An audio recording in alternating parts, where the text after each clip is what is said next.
How to add text on image in Webflow. So here I've just opened up the website designer, and from the left hand side I'll click on the add elements option, which is the first one here, and first I will simply import my image here from the media section. I'm just going to click on the image here, and I will choose a file from the uploaded ones right here. So I'm just going to use this one as an example.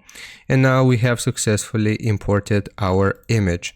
Now if we want to add text over it, then again I'm going to click on add elements from the left hand side here, and this time I am going to do text. We can do a text block or a heading or whichever option you want here. So I'm just going to do heading, and it's going to look like this.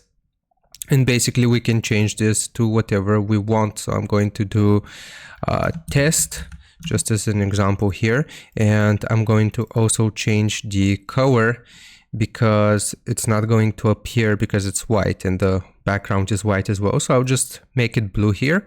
And if we want to add this over our image, then what we have to do here is focus on the left hand side for style here. It's going to look like this. Just highlight your text, scroll down until you see the option for position, and make sure you change the style of position here to relative.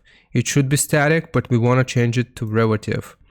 Once we have changed it to relative, you will see this slider here, and basically we just want to scroll up, down, left and right until we adjust the position here. So for example, if I scroll left, as you can see, this moves to the left and now is over my image. We can also repeat the same process going up, down, and we can adjust the location of our text over our image in Webflow that way. So I hope this helps you out. Leave a like and sub. I'll see you next time.